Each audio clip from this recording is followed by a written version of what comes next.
you. Let's see if this works. All right.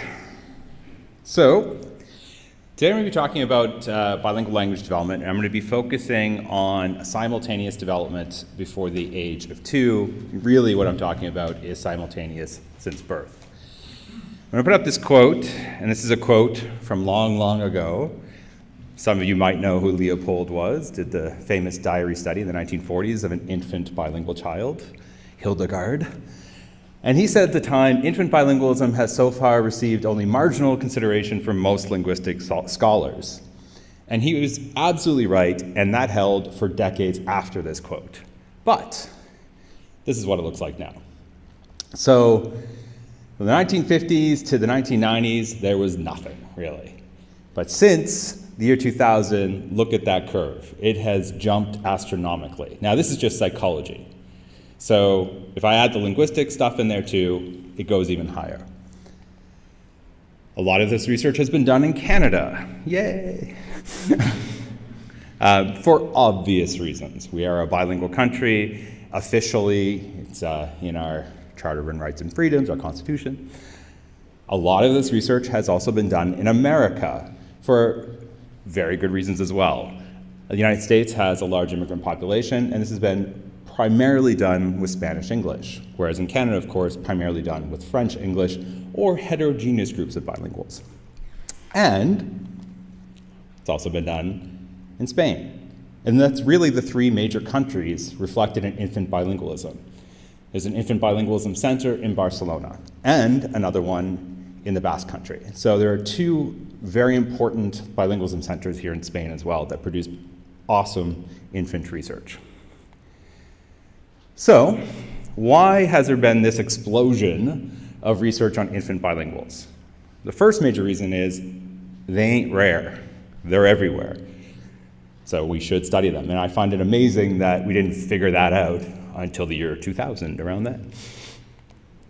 Also, clinicians and parents have questions and preoccupations about raising infants with more than one language. So this is a very topical topic, because parents and clinicians have a lot of questions, have a lot of misconceptions, and so we need to do the research to figure out what's going on. We want to inform these target populations about what are bilingual norms in the infancy period.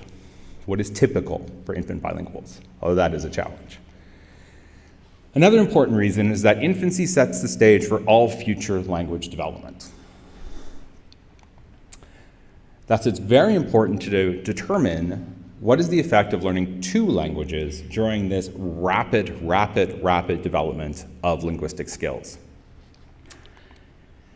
Actually, I'm not sure if I have this later. If I do, I won't repeat it later. But just to highlight how rapid this is, infants go from at birth being able to distinguish the rhythms of some languages to having their first word in comprehension in less than 6 months.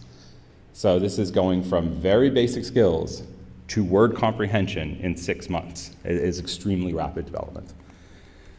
But I should say, who are these baby bilinguals?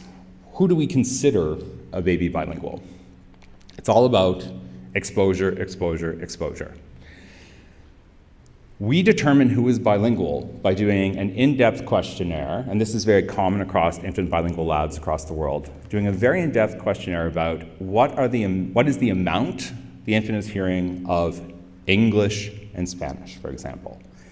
And if they're hearing, in some labs, the marker is a minimum of 25% Spanish. Okay, minimum 25% Spanish or minimum 25% English, you're a bilingual. Other labs, it's 20%. Some labs, it's 30%, but you get the idea. It's all about what they are hearing, because we cannot give them a PPDT. We can't give them a vocabulary test at 4 months of age, right? There are no measures we can really do from the infant, so it has to be exposure. Excuse me. So if I did that on that exposure questionnaire with my nephew, who's sitting down reading a book there, he's going to be kicked out of my study, because my nephew is monolingual English. But if I did the same questionnaire with my colleague's daughter on my lap there, she's going to come out with flying colors, learning French and English. And of course, simultaneous from birth. So we're looking at these infants who have been learning both languages from day one. This is very easy to do in the infancy period because we're already working in it's only 6 months ago that we have to worry about, for example. Unlike with adults where it's much harder to figure out sometimes where acquisition began. I also want to highlight that there's no L2 here, right? This is L1, L1. So just keep that in mind too, that I never use L2 for this population because there is not an L2. There are 2 L1s. So, should we expect any differences between monolingual and bilingual infants? A lot of attention has been paid to possible differences between these two populations. It has been very, very prevalent in the literature. It is a great way to get published if you find a difference between the two populations. In order to explore whether these populations are different or similar to one another, I'm going to talk about 2 concepts in language development: macrostructure and microstructure. What I term macrostructure are innate biases, core mechanisms of language learning. You can probably guess where I'm going to go with that. I'm not going to predict many differences there. And microstructure would be the timing and routes of development based on the input the infant is getting. And this is where, of course, changes can happen. A Spanish learning infant has differences from an English learning infant. I don't know if anyone's ever saw this before. It's Waddington's epigenetic landscape diagram. I'm sort of stealing it for this purpose here. Essentially, the macrostructure are those deep canals. Like, you are pretty much set on that path. You have innate biases when it comes to learning language. And the microstructure, those little shallow ones where you can easily push that ball rolling down the hill to another channel because the input would change your development. So first, macrostructure, these basic mechanisms. So these innate biases and core learning mechanisms, which I'm going to go into in more detail throughout this talk, should not differ based on linguistic exposure. Whether you're learning Turkish or English, that's not going to affect your preference for speech over non-speech, right? Like, there should be no effect of learning Turkish versus English on such a basic innate bias. So why would we ever think that those would change if you are a Turkish-English bilingual? So like my other nephew down here, who is growing up in both Turkish and English, primarily Turkish, but a bit of English. But bilinguals are a special case. So I just said, why would we ever think that? But there are fundamental cognitive differences between bilinguals and monolinguals, and this has been discussed at this conference. And these differences can be evident in the first 2 years of life. And they relate, as was talked about earlier in the conference, to the bilinguals need to have constant selective attention, being really attentive to subtle cues, inhibiting one of your languages, so one of your L1s. So as you do that all the time, the argument goes, you have cognitive benefits, perhaps, to that constant mental exercise. And yes, we see this in the infancy period. Bilingual infants have more flexible rule learning at 7 months of age over monolingual infants. So if they learn Rule 1, they can switch to Rule 2, whereas monolingual infants just keep going with Rule 1. They can't switch easily to a new rule. They have enhanced information processing at 6 months of age. What I mean by this is that bilinguals habituate to stimuli quicker than monolinguals, and they have a stronger novelty preference. So after you habituate them to the same stimulus and then you change the stimulus, they have a stronger reaction. They have better memory generalization at 18 months. If you train a bilingual infant on a task and then change the actual object used in the task, they still remember how to do the task, whereas the monolingual is like, oh, I'm out. That's too difficult for me. So I am going to talk about differences, and it's going to be interesting to think about, are these leading to some of those differences, right? Are these the cause of some of the potential differences between monolingual and bilingual infants, these more basic mechanisms? So is it due to these fundamental differences in macrostructure, Or is it all about input, very similar to what a monolingual would experience? And now we'll talk about that. So microstructure, timing and roots. Experience can and should shape linguistic perception. The language you hear obviously alters your perception. But a key question is, does bilingualism alter language beyond just being two monolinguals in one?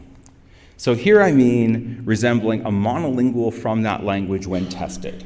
So an English, Spanish 1.5-year-old, I test that bilingual in Spanish only. Did they look like a Spanish monolingual? That's what I mean by two monolinguals in one. I'm not going down the road of, not going to talk about interdependence, although it's a fascinating topic.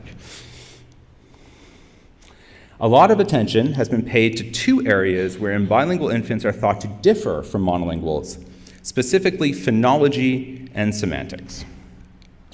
Bilingual difficulties with some phonological contrast, which I'll discuss in depth, and bilinguals having different sized lexicons than monolinguals.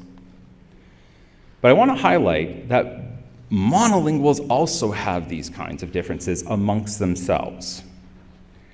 So if there is a bilingual monolingual difference, is it just solely based on input? So it's not like this is a magic thing about bilingualism. So what do I mean by this? Going back to Turkish and English. Turkish versus English, they have different morphosyntactic development. Turkish learning children have earlier morphosyntactic development. Why? Because if anyone knows Turkish, that's one very stable morphosyntactic language. There are no exceptions in the entire language. Versus English, where it's nothing but exceptions. So, go figure, the Turkish kids are quicker. So it's just input, right? There's nothing fundamentally special about this. And of course, let's just take Spanish learning infants as a group. Spanish monolingual learning infants, they would also have differences depending on input. Those infants that would get lower input, so less speech from mom and dad, have lower vocabularies than kids that get more speech from mom and dad. So once again, nothing special here. It's just based on input. So, as you probably have figured out, I'm going to be focusing on the first two. Phonology, there we go. Phonology and semantics. And the reason why I focus on the first two during this talk and in my research is because that's what's happening in infancy. Yes, there's grammar happening and pragmatics, but as you can see, these are older children. That a lot of grammar is kicking in past the age of 2. Pragmatics is not really kicking in until past 4. So I'm only caring about the first 2 years of life, so I focus on phonology and semantics. Because really, to me, that 7-year-old is no different than a 70-year-old. They're past 2, I'm bored, they're old, everything's done. So I focus on the first 2. So the first thing I want to say as I launch into phonology is that you can be born bilingual. And what I mean by this is that bilingualism has a very, very early effect. Newborns, whether they be monolingual or bilingual, prefer the rhythm of their own language or languages over a rhythmically distinct language. So if you were born to a Spanish-speaking mother, you prefer Spanish over English at birth, because you prefer the rhythm of Spanish over English at birth. We've known about this for decades. You don't prefer Spanish over French, though, because it's the same rhythm. So, English versus French, there's a rhythmic difference. English versus Tagalog, but not, for example, French versus Spanish, which has the same rhythm. So, my friend Krista Byers-Heinlein did this awesome study in Vancouver, Canada, where she tested newborns whose mothers had spoken English and Tagalog. Tagalog is a Filipino language, during the 3rd trimester. So throughout pregnancy, especially in the 3rd trimester, these mothers were speaking 2 languages. They were bilingual mothers. And what she found was at birth, the newborns of those mothers preferred both English and Tagalog. So at birth, they were already ready to go for those 2 languages. Infants learning 2 rhythmically similar languages begin discriminating around 4 months, which is still earlier than monolinguals. So if you are a Spanish Catalan mother, no, the infant cannot discriminate Spanish from Catalan at birth, but can discriminate Spanish from Catalan at 4 months, which is still earlier than if it was just a Spanish monolingual child, who would not be able to discriminate those until a little bit later. Another thing that occurs very early is a preference for what we call IDS, infant-directed speech. This is the very sing-songy speech that we do to babies. You know, look at the pretty baby. That kind of speech. Babies prefer that, go figure, over adult-directed speech. So I've been part of this Many Babies project, and the bilingual section of this project has been headed up by Krista, who I just talked about in the last slide. And it's a large multi-lab collaboration with a focus on open science. And we actually did this research in the living lab that was mentioned in my introduction. And what we were looking at was, do monolingual and bilingual infants truly prefer infant-directed speech over adult-directed speech? Because this has not been explored really a lot in bilingual populations. So, across 16 labs around the world, we tested almost 400 bilingual infants. Oh, sorry. Almost 400 infants, almost 200 bilingual infants.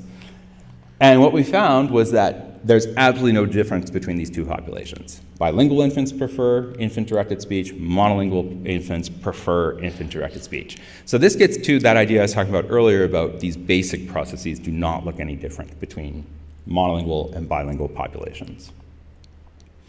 So bilinguals are preferring, separating, and attending to their languages, but what happens with phonology? They're ready to go.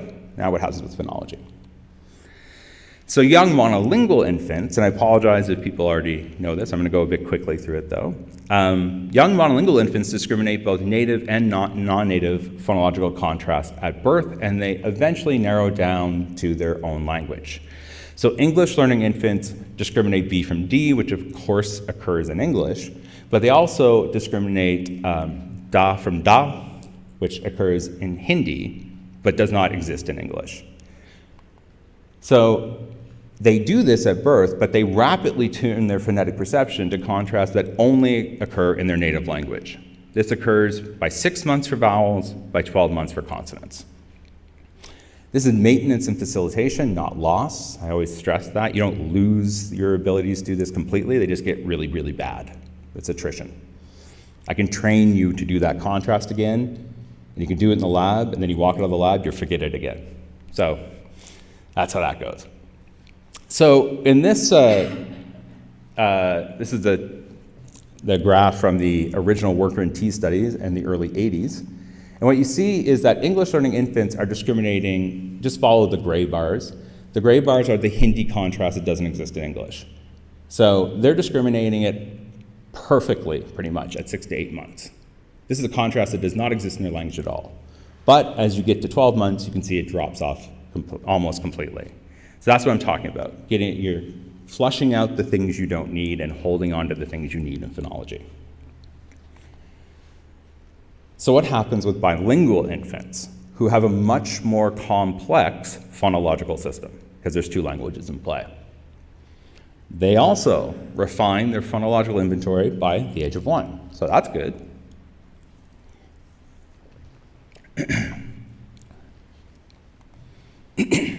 However, bilinguals have difficulties with close contrast, especially at one point in the first year of life. Sorry. And this was research that was all done here in Spain with Spanish Catalan infants with very close vowel contrast. They're completely fine with very distinct vowel contrast. There's no problems there. But with bilingual infants, when you get to these very close contrasts, so like OU, which are very close acoustically, or EE, one's Catalan, one is in Spanish and Catalan. It doesn't matter whether it's in one language or in both languages, it just matters that it's close. What you find is that the monolinguals follow the typical pattern that Spanish learning infants can do the EE at first, but EE does not exist in Spanish, so they lose it rapidly. With the bilingual infants, it becomes interesting because what happens is they can do it, they can't do it, and then they can do it. So at 4 months, they can discriminate these close contrasts. At 8 months, they can't. At 12 months, they can. So there seems to be this weird little age where they all of a sudden cannot do something that exists in their languages. So why is that? I'm going to get to that in a second. First, I forgot this came next, highlight that yes, this is a finding, but other researchers find different things. So for example, work that's been done in America with English-Spanish bilinguals don't find the same issue. It's been argued it's potentially because English and Spanish are rhythmically different, so it's easier for them to pick them apart. Not sure if I buy that argument, but that's the argument.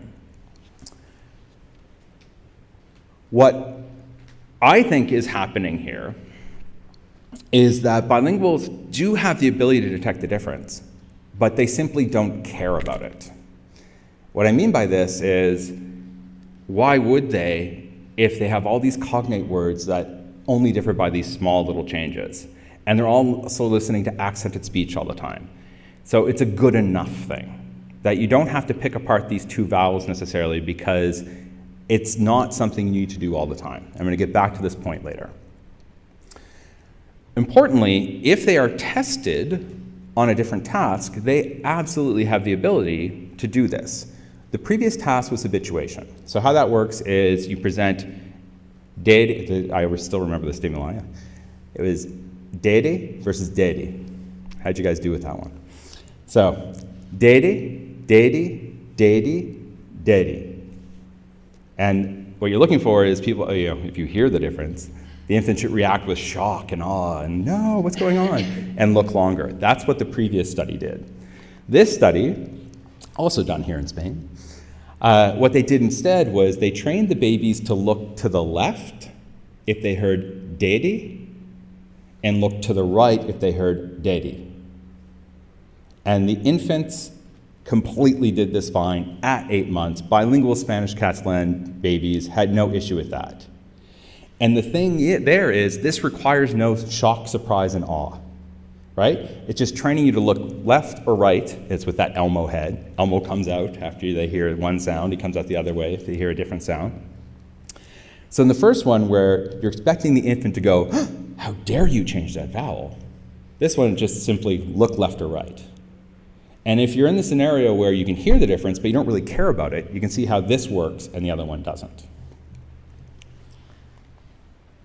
So how do kids actually learn phonemes? Kids learn phonemes through this act we call distributional learning. So distributional learning was first proposed, well, variants of it were proposed before, but it was first famously proposed in May et al. 2002. And what they did was they demonstrated that monolingual infants can easily track sound distributions in language input. So what this means is how we think kids are learning that and are very important, or to do one that's easier, o, u are very important, is they track that in the language that they're hearing, there's a lot of O's and a lot of U's. If you're hearing a lot of O's and U's, you should probably tell those two things apart. But you can actually do this in the lab. You can mimic this in the lab in a very short period. So what May et al. Did was they presented 8-month-old infants with 2 distributions of language sounds for just over 2 minutes. This is what this looks like. Don't get too freaked out by this weird image up here.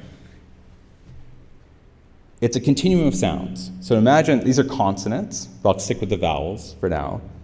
Imagine that sound number 1 is O, and sound number 8 is U. And all you're doing between them is splicing it so it morphs from O to U. So in the middle, it's something between an O and an U. Okay? So 2 conditions in the experiment. Half the babies heard a lot of one end of the continuum and a lot of the other end. So those are the babies that are hearing O and U. And a lot of babies, not a lot of babies, half the babies are hearing a lot of sounds in the middle of the continuum. So something between an O and an U.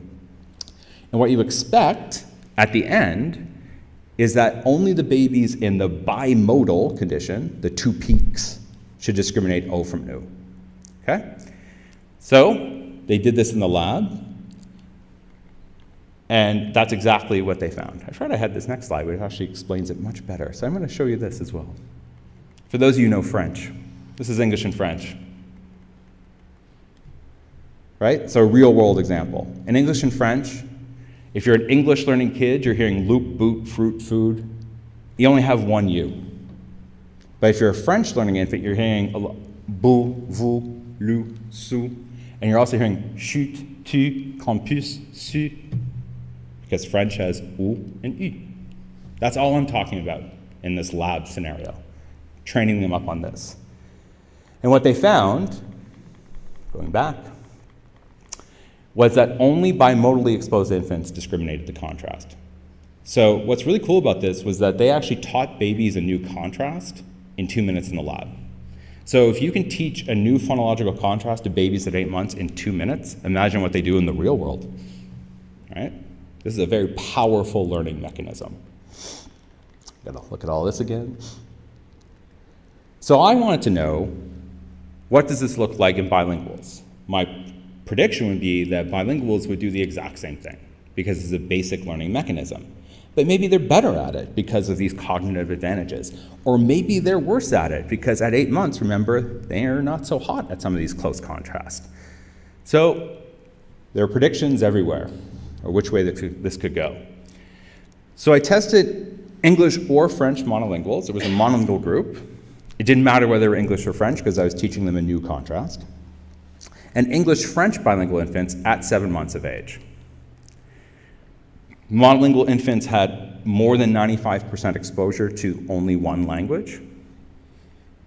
And bilingual infants had a maximum of 80% exposure to one language and a minimum of 20% exposure to the other. But as you can see, it shakes out in the end, and the mean was about 50-50.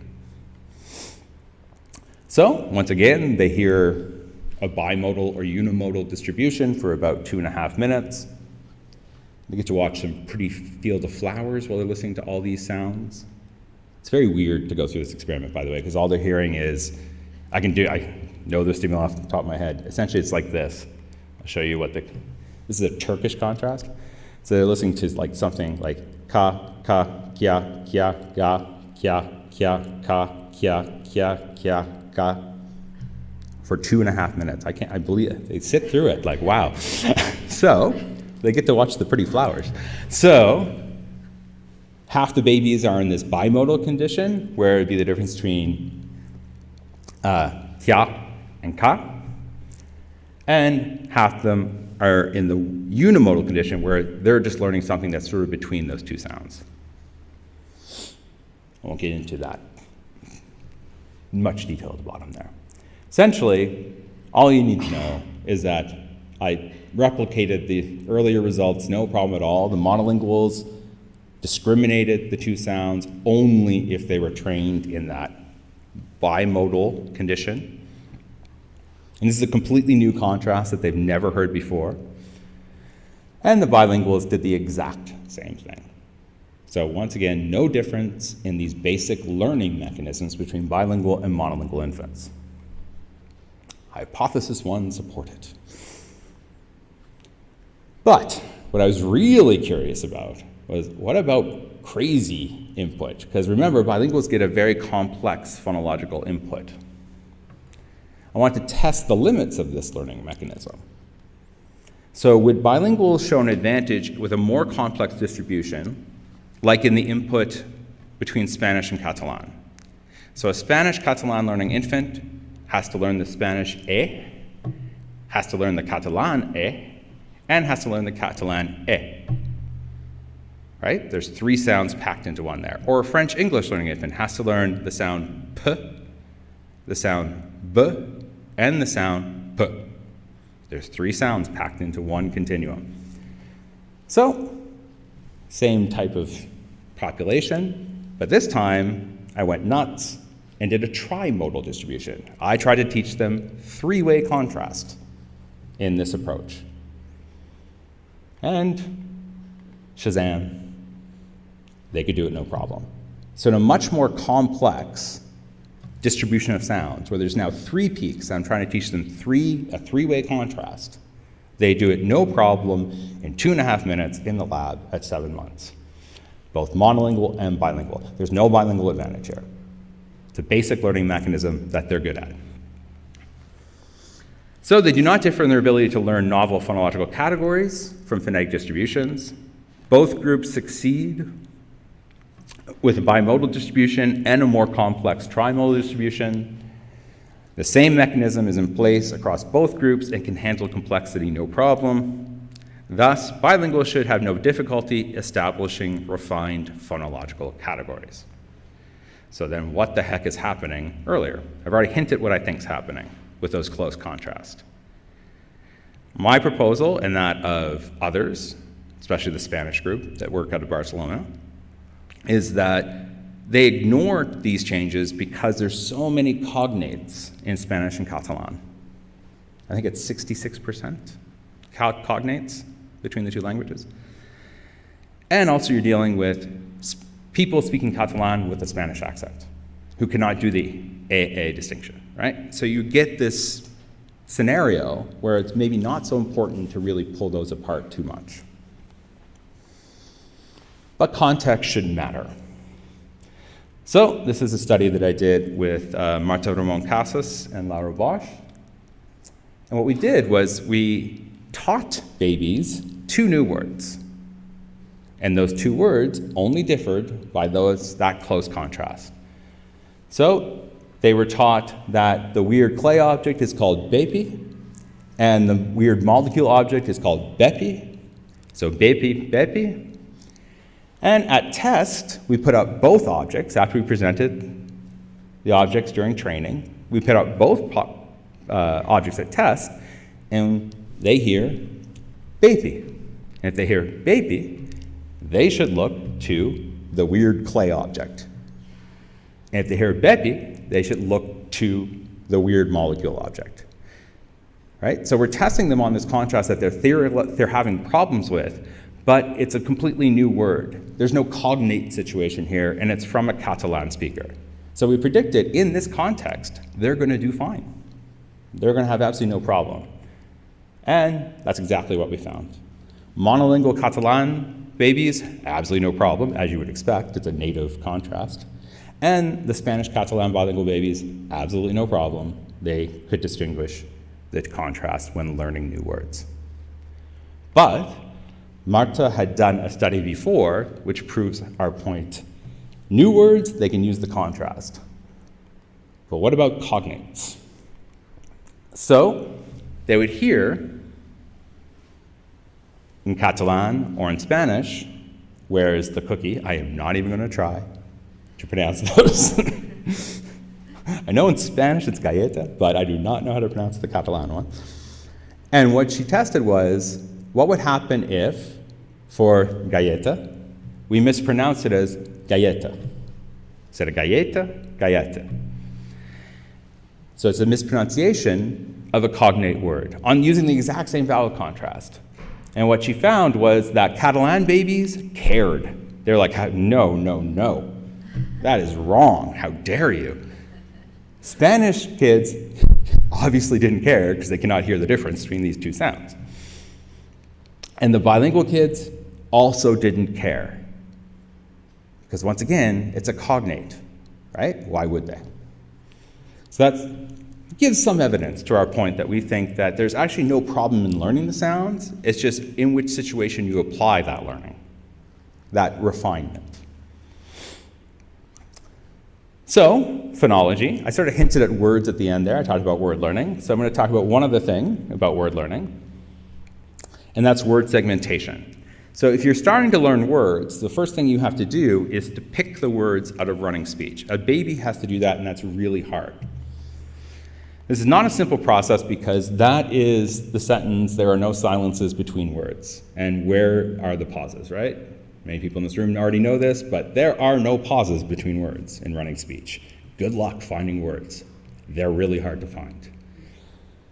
So, how do babies do this? I already said they learn their first word before 6 months of age. So how does this happen?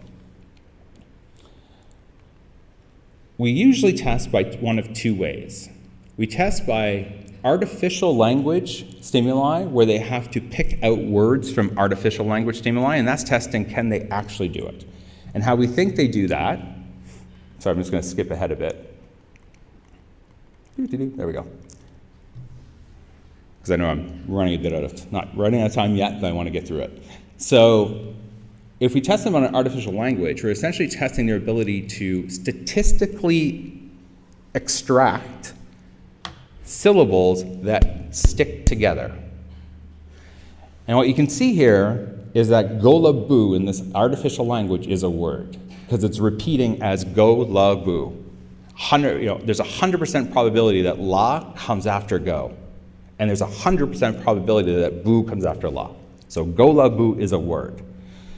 But as soon as you get boo pa, there's only 33% probability there. There's a big dip. Think of this as pretty baby in English. Predicts T. Pretty is a very common word. So there's going to be a high probability that T will follow pre. There's not many words that come that way. Prediction, present. But pre-T is going to be a very common statistical combination. Baby, B is going to follow bay a lot if you're a baby, because you hear baby all the time. But do you know the word T-bay in English? I hope not, because it does not exist. So there's a very small probability that T, bay go together, because that kid hears pretty baby, pretty doggy, pretty puppy, pretty good, pretty awesome. That's a pretty car. You can get the flavor, right? There's a lot of statistics in play. So that's what we think is happening, that babies are extracting these probabilities. Bilinguals face two different and conflicting statistical structures in their language, though.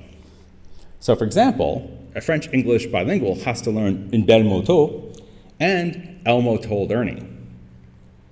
In French, moto is a word, and el mot is a word boundary. So moto, word, el mot, nope, that's a word boundary. But in English, elmo is the word, and moto is the word boundary. Good luck, bilingual, in figuring this out, right? So what they need to do is they have to mark two different statistical sets. They have to deal with two different statistical sets and mark them. So I already said that. Can they do it? So, unsurprisingly, monolingual infants fail at 8 months when we try to test them in a bilingual scenario. So with this, what we do is we try to give them two different statistical sets, and we mark it some way. This is work that was done in the United States.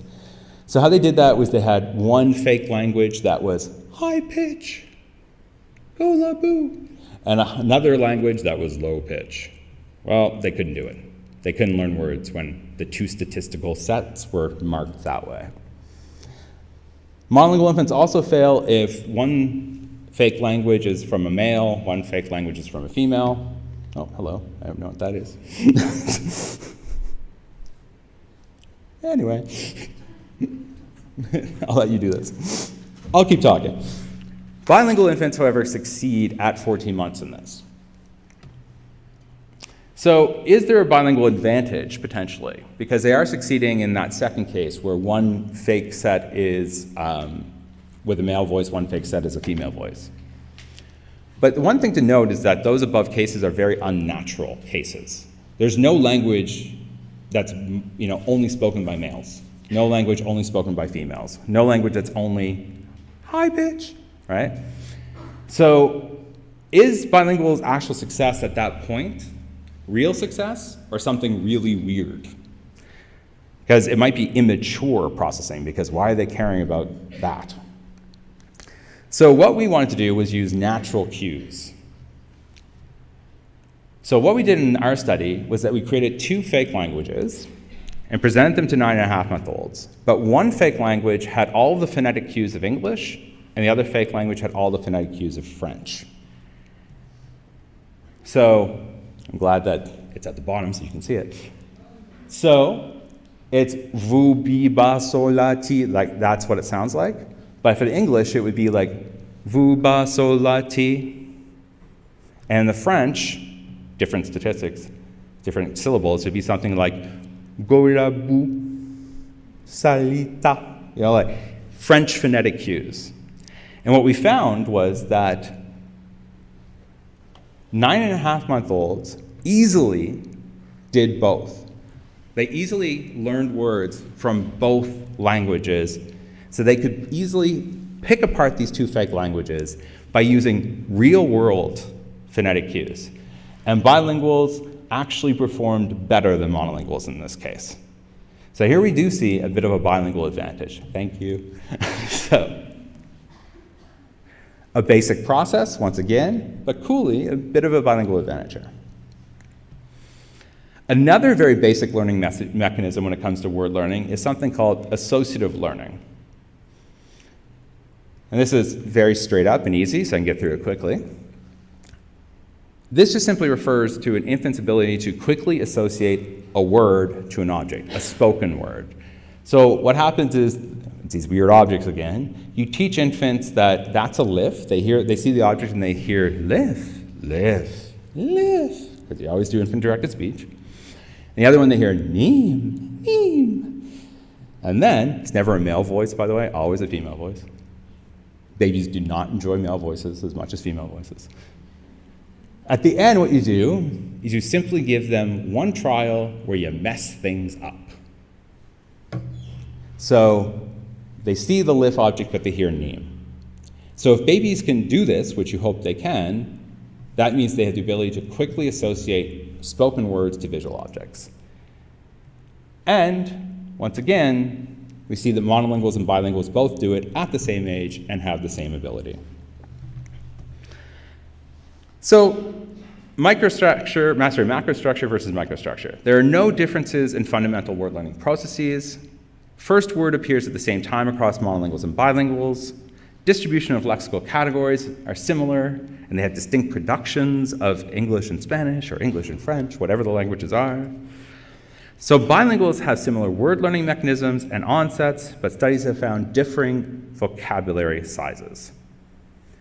Young bilingual children, so once again, we have these same basic learning mechanisms, yet there appears to be differences when you see their vocabularies. Young bilingual children have significantly lower vocabularies in some studies, and there are some references. Oh, but in other studies, bilinguals and monolinguals have the exact same size vocabularies. And in other studies, bilinguals have greater vocabulary sizes than monolinguals. What matters here is how you measure it. There's 2 points I want to make, because I'm going to come back to that they're still the same. And this I'm going to finish right after this. So, young bilingual children have significantly lower vocabularies in some cases, but it's when you compare their vocabulary in their non-dominant language to that of monolinguals. That's the only time you see that. If somebody's only getting 20% Spanish exposure, and you treat them as if they're a Spanish monolingual, yeah, they have a lower vocabulary size.